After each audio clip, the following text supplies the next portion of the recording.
Good afternoon dear student, I am chemistry teacher Varun Kumar Pandey. इसके पहले मैंने क्लास 12 में सॉलिड स्टेट के टॉपिक में मैंने क्या बताया था आपको, पैकिंग एफिशिएंसी बताया था। तो पैकिंग एफिशिएंसी के केस में हम लोग सिंपल क्यूबिक यूनिट सेल की बात कर रहे थे। तो वहाँ पे हमारा जो पैकिंग एफिशिएंसी निकल के आया था वो 52.4% था।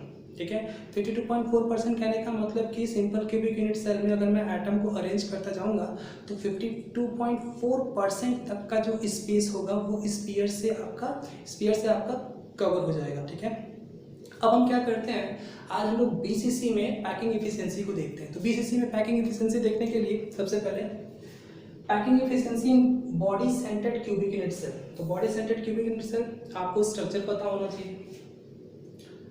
तो स्ट्रक्चर कुछ इस तरह से बनाएंगे,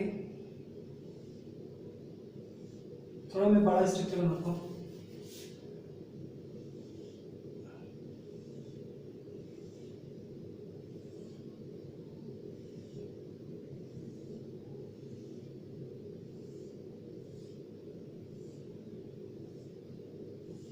कुछ इस तरह से। ओके, तो ये मैंने एक यूनिट सेल का स्ट्रक्चर बनाया है। कॉर्नर पे मैं एटम को क्या करूंगा, रिप्रेजेंट करूंगा।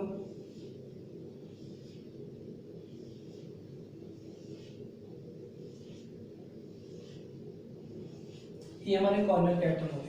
तो ये तो मैंने सिंपल क्यूबिक यूनिट सेल का स्ट्रक्चर बनाया है, लेकिन हम बीसीसी की बात कर रहे हैं। तो सिंपल क्यूबिक यूनिट सेल में कॉर्नर्स एटम के अलावा सेंटर पे एक एटम और होता है, ये कुछ इस तरह से। इस सेंटर पे एटम मैंने प्रेजेंट कर दिया तो it will give the information about the BCC, body centred cubic unit cell. ये स्ट्रक्चर हमारा किसका बना, body centred cubic unit cell. ठीक है, तो अब हम पैकिंग एफिशिएंसी निकालने से पहले हम body centred cubic unit cell की थोड़ी इसके स्ट्रक्चर के बारे में थोड़ा सा डिस्कशन कर लेते हैं। ठीक है, तो यहाँ पे जो एटम है एक्चुअली देखिए, यहाँ पे ये स्ट्रक्चर कुछ इस तरह से है।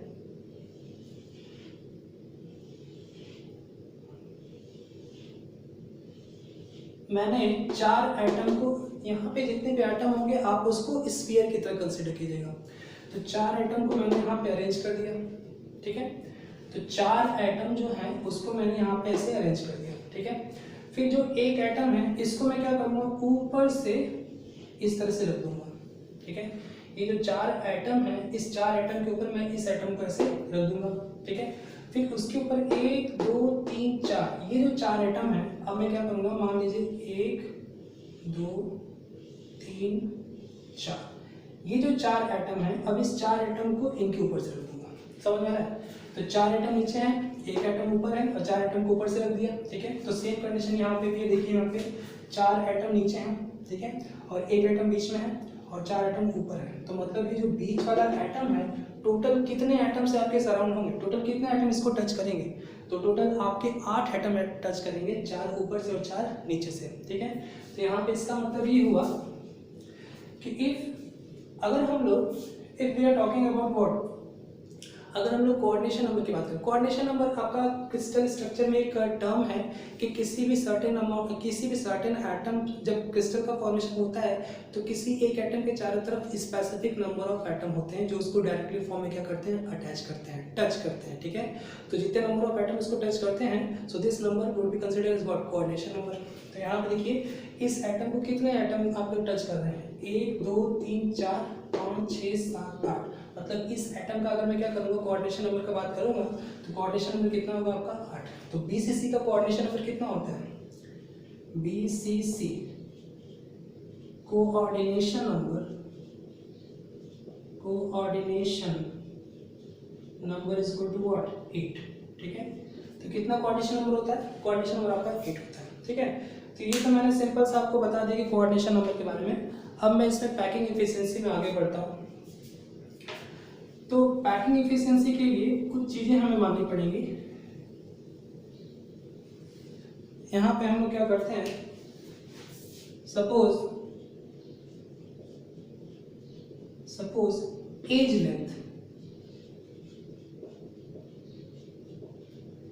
लेंथ ऑफ यूनिट सेल, ये जो यूनिट सेल इसका एज लेंथ कितना है, स्मॉल ए। मैंने ऐसे मान लिया कि ये जो यूनिट सेल है इसका एज लेंथ कितना होगा, स्मॉल ए। तो मैं ये एज लेंथ ऐसे यहाँ पे दिखा सकता हूँ, ये एज लेंथ हो गया, ये एज लेंथ है तो ये भी एज लेंथ होगा, ये भी एज लेंथ होगा, ये भी एज लेंथ, ये भी एज लेंथ, ये सारे क्या है, एज लेंथ हो गए। तो सबकी वैल्यू क्या होगी, ए होगा। ठीक है, दूसरी बात जो एटम है कॉर्नर्स के हों या फिर बॉडी सेंटर्ड के एटम हो, सबको मैंने स्फीयर की तरह कंसिडर किया है। तो यहाँ पे मैं बोल सकता हूँ कि suppose edge length of unit cell a and radius of atom is, तो रेडियस ऑफ एटम कितना मान लेते हैं, आर मान लेते हैं, ठीक है। तो जब पैकिंग एफिशिएंसी हमने सिंपल क्यूबिक यूनिट सेल की पैकिंग एफिशिएंसी जब निकाली थी, तो वहाँ पे ए और आर का हमने क्या किया था, रिलेशनशिप बताया था। तो वहाँ पे कंडीशन अलग था, वहाँ पे 8 एटम 8 कॉर्नर पे आपके अरेंज थे, तो हर एक कॉर्नर के एटम आपस में क्या थे, कांटेक्ट में थे। ये एटम इसको टच करता था, ये एटम इसको टच करता था, ये एटम इसको टच करता था। लेकिन यहाँ पे इस कंडीशन में आप मुझे बताइए कि जो ए है क्या वो 2r के बराबर होगा? ये दोनों एटम क्या 2r के बराबर होंगे? तो 2r के बराबर तो तब होते जब ये एटम आपस में क्या करता, आपस में कांटेक्ट में होता, टच करता है एक दूसरे को। लेकिन यहाँ पे ऐसा नहीं है, इस बॉडी सेंटर्ड एटम को 4 एटम ऊपर से 4 एटम नीचे से टच कर रहे हैं, तो कोई कंडीशन ही नहीं है कि ये एटम आपस में क्या करें, एक दूसरे को टच करें। It means A is not equal to 2r। तो अगर A is not equal to 2r हुआ तो पैकिंग एफिशिएंसी निकालने में हमें A और R की तो जरूरत पड़ती है। तो क्या रिलेशनशिप होना चाहिए, उससे हम लोग देख लेते हैं। तो यहाँ पे सपोज करने के बाद कि एटम का रेडियस r है और जो एज लेंथ है वो आपका a है। इसके बाद का स्ट्रक्चर देखते हैं। मीन्स हम क्या करने जा रहे हैं, a और r के बीच में रिलेशनशिप निकालने जा रहे हैं, क्योंकि ये हमारा पैकिंग एफिशिएंसी निकालते समय हेल्प करेगा।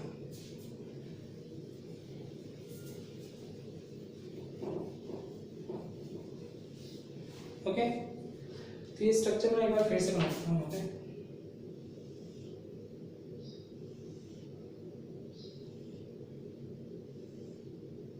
कुछ इस तरह से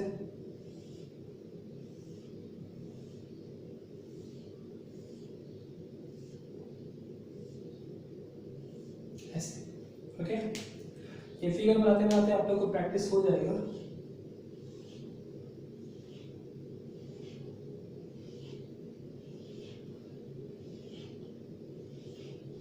ओके, अब सपोज कर लेते हैं कि ये जो एटम है स्ट्रक्चर, मुझे ए और आर के बीच में रिलेशनशिप निकालना है, तो कुछ टर्म्स मुझे क्या करना पड़ेगा, लेट करने पड़ेंगे। तो यहाँ पे मैं इसको क्या करता हूँ, ए बोल देता हूँ, ठीक है। इस पॉइंट को मैं बी बोल देता हूँ। मुझे जितने जितने पॉइंट्स की जरूरत है सिर्फ उसी को ही मैं सपोज करूंगा। ए बी, इसकी जरूरत पड़ेगी सी बोल सकता हूँ, ठीक है, सी मत बोलिए, ए बी। यहाँ पे आप क्या कीजिए, एक मिनट, ए बी आप इसे कैपिटल सी कर दीजिए, ठीक है, और dot dot dot dot dot, ठीक। इस ये जो आपका देखिए ए बी सी, ये जो आपका है इसे हम क्या बोलेंगे, अगर 1 2 3 4 ये आपके कॉर्नर्स के वन फेस के, ये आपके क्या है, एक साइड के एटम है, ठीक है। तो ये जो आपका ये स्ट्रक्चर होगा ये फेस डायग्राम का पार्ट होगा। तो मैं इसको क्या बोल सकता हूँ, यहाँ पे मैं इसको मैं पी, इसको मैं पी लेट कर देता हूँ, मान लेता हूँ कि ये पी, ठीक है। सी डी, ये जो पॉइंट है इसे मैं क्या करता हूँ, डी से इंडिकेट करता हूँ, ठीक है। तो जब डी से इंडिकेट करेंगे तो सी से डी को मिलाने वाला जो पॉइंट है, यहाँ पे मैंने बॉडी सेंटर को तो बनाया नहीं, बॉडी सेंटर का जो एटम है कुछ इस तरह से, ठीक है। तो ये जो पॉइंट है जिस तरह से मैंने मिला दिया,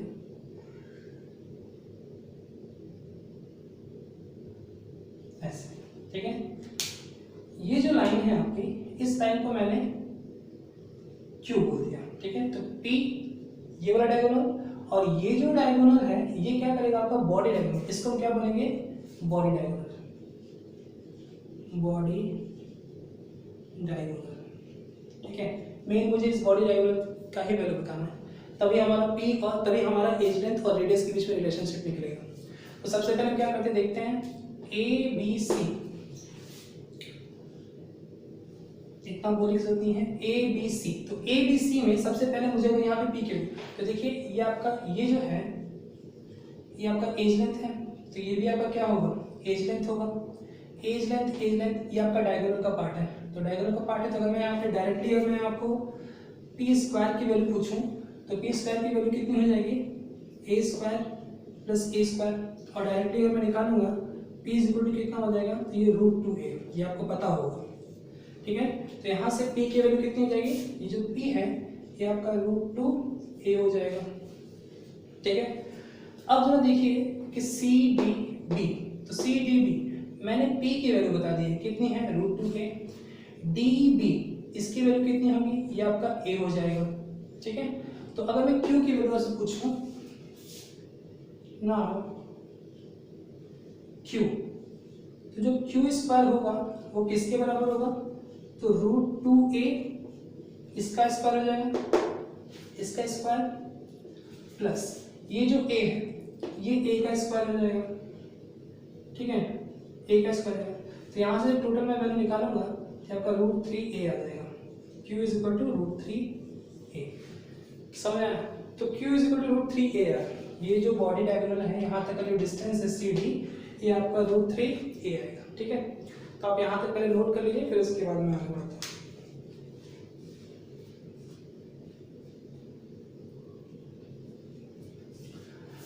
ओके, तो यहाँ पे सिंपली मैंने क्या किया है, सिंपली मैंने पैकिंग एफिशिएंसी निकालने के लिए मुझे एज लेंथ और रेडियस के बीच में रिलेशनशिप चाहिए। तो रिलेशनशिप के लिए मुझे डायगोनल, ये जो डायगोनल का पार्ट है इसकी वैल्यू कितनी होगी, तभी हम क्या कर सकते हैं, रेडियस से रिलेशनशिप बता सकते हैं, किसका, ए का, ठीक है। क्योंकि यहाँ पे ए का मेरे साथ ये जो दो आपके एटम थे, ये दो एटम ए का आर के साथ रिलेशनशिप नहीं दे सकते क्योंकि ये आपस में कांटेक्ट में नहीं है, ठीक है। तो इसीलिए हम क्या करेंगे, ये तीन जो एटम है इसके थ्रू हम ए का रिलेशनशिप बताएंगे, किससे, आर से बताएंगे। तो यहाँ पे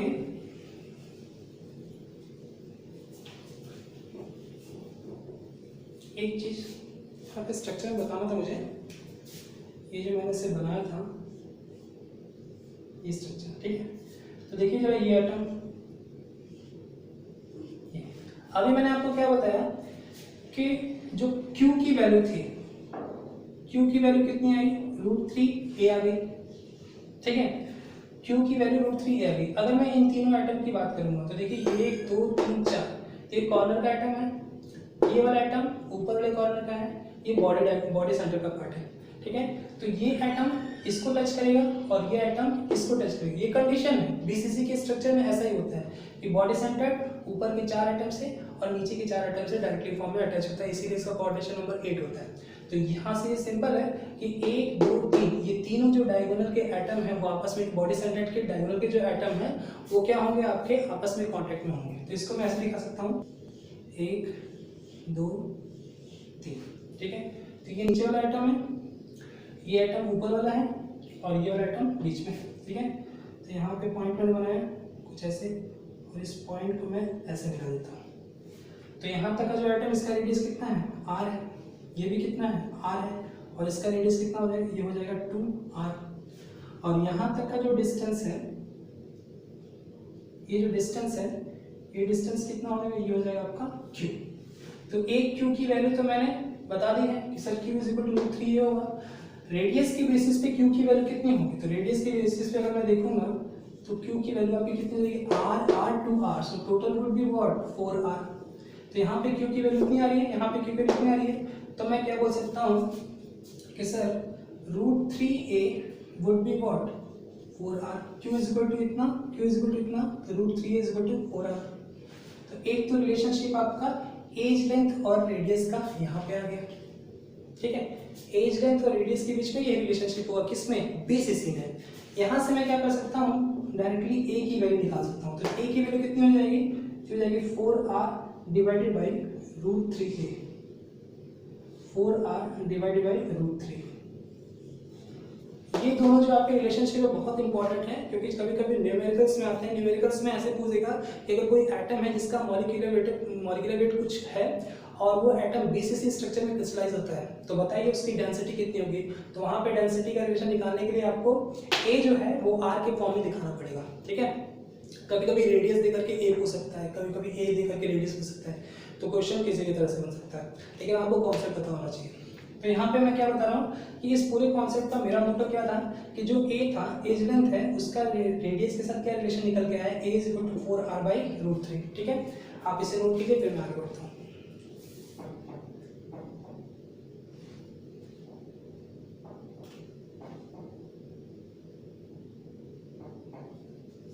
ओके, नाउ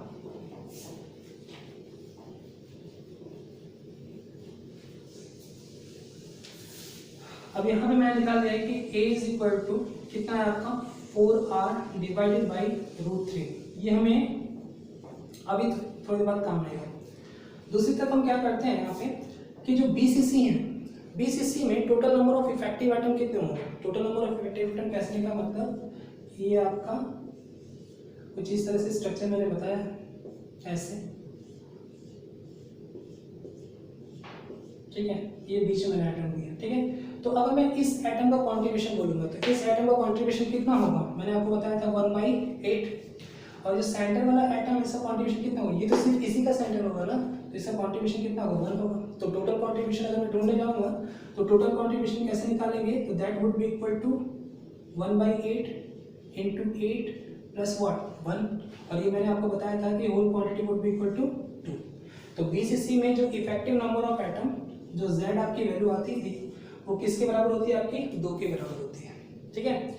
तो यहाँ पे मैं ये बोल सकता हूँ ये 2 मुझे कब काम आएगा, जब मैं इसमें इस BCC के स्ट्रक्चर में मैं वॉल्यूम का कैलकुलेशन करूंगा। तो देखिए वॉल्यूम का कैलकुलेशन कैसे करेंगे, यहाँ पे मैं लिख सकता हूँ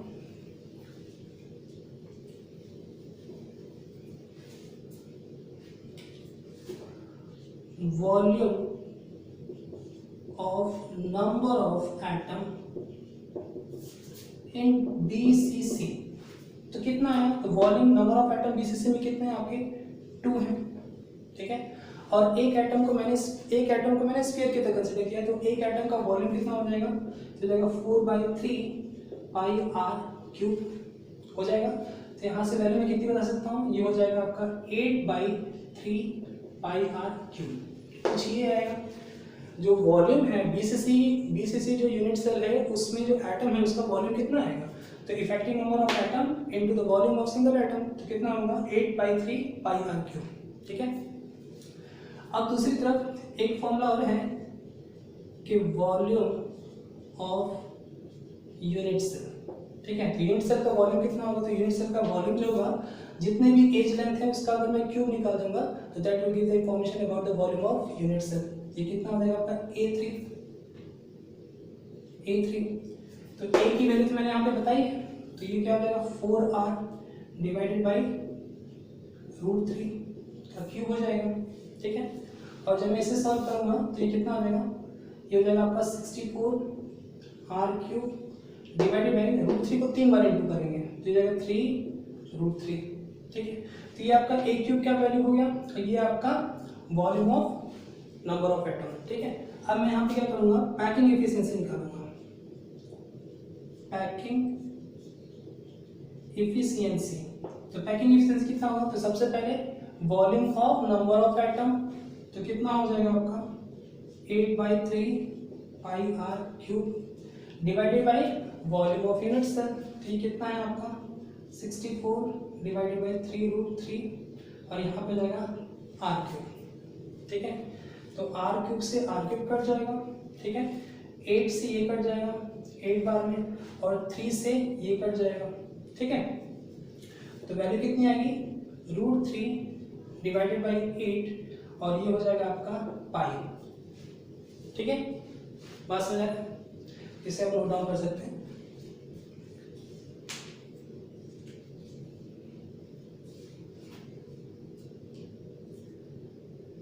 ओके, तो √3 π8 जब इसकी वैल्यू आप निकालेंगे तो कुछ इस तरह से 0.68, ठीक है।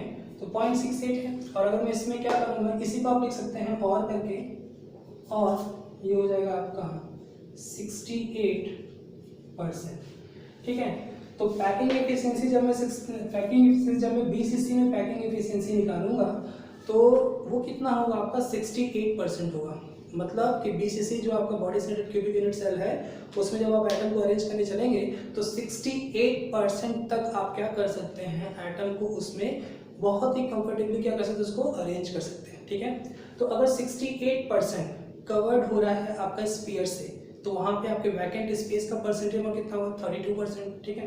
तो जो आपके वैकेंट स्पेस हैं, जो वॉइड्स परसेंटेज होगा वो कितना होगा आपका 32% होगा, ठीक है।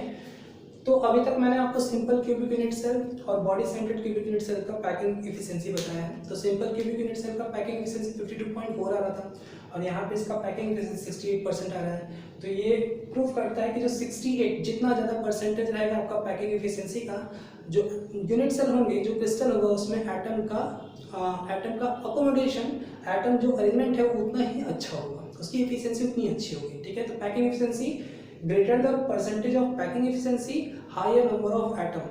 हाई नंबर ऑफ एटम कहने का मतलब कि उसमें अरेंजमेंट जो एटम का होगा वो बहुत ही ज़्यादा होगा और वहाँ पे वॉइड्स के चांसेस आपके क्या होंगे, बहुत ही आपके कम होंगे। ठीक है, तो आज मैंने आपको BCC का पैकिंग एफिशिएंसी कैसे निकालते हैं ये मैंने बात बताया, इस चीज़ को आप नोट डाउन कर लीजिएगा।